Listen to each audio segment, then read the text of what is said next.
15वें अध्याय का महत्व। श्री नारायण जी बोले, हे लक्ष्मी, अब 15वें अध्याय का महत्व सुनो। उत्तर देश में एक कपिल नाम का राजा था और सुबास नाम का मंत्री था। राजा को मंत्री पर बड़ा भरोसा था। मंत्री के मन में कपट था। मंत्री चाहता था राजा को मार कर ये राज्य मैं ही करूं। इसी भांति कुछ काल व्यतीत हुआ। एक दिन राजा नौकरों चाकरों सहित सो रहा था। तब मंत्री राजा को सारे नौकरों समेत मार कर राज्य करने लगा। राज्य करते करते व्यतीत हुआ। एक दिन वह भी मर गया। यमराज के पास दूत बांधकर ले गए। यमराज ने कहा, हे यमदूत, ये बड़ा पापी है, इसको घोर नरक में डालो। हे लक्ष्मी, इस प्रकार वह पापी कई नरक भोगता भोगता धर्मराज की आज्ञा से घोड़े की योनि में आया। संगलदीप में जय घोड़ा भय बड़े घोड़ों का सौदागर उसे मोल ले तथा और भी घोड़े खरीद करके अपने देश को चला। चलते चलते अपने देश में आया। तब वहाँ के राजा ने सुना कि अमुक सौदागर बहुत घोड़े ले आया है। तब राजा ने उसे बुलाया और कई घोड़े खरीदे। उस घोड़े को भी खरीदा।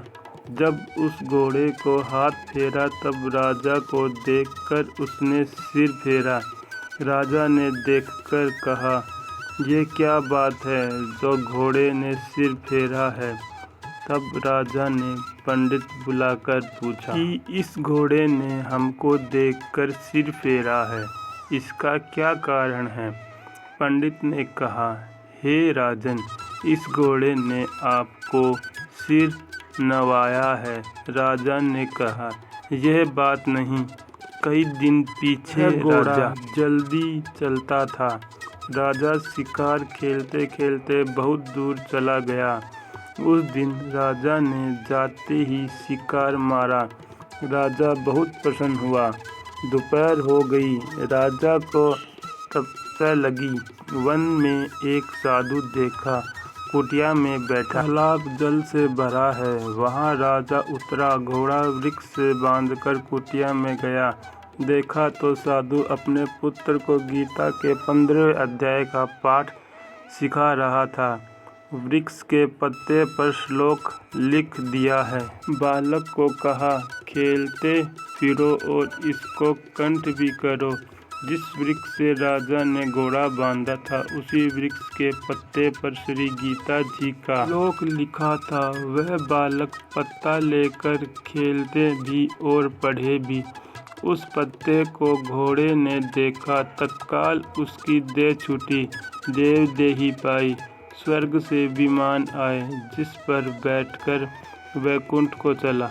इतने में राजा पानी पीकर बाहर आया। देखा तो घोड़ा मरा पड़ा है। राजा चित्तवान होकर बोला, ये घोड़ा किसने मारा, इसे क्या हुआ। इतने में वहाँ बोला, हे राजन, तेरे घोड़े का चैतन्य में हूँ, मैंने अब देवदेही पाई। राजा ने विस्मित होकर दंडवत की। पीछे से और सेना के लोग आ मिले। राजा सवार होकर घर आया। अपने पुत्र को राज्य देकर अपना वन को गया।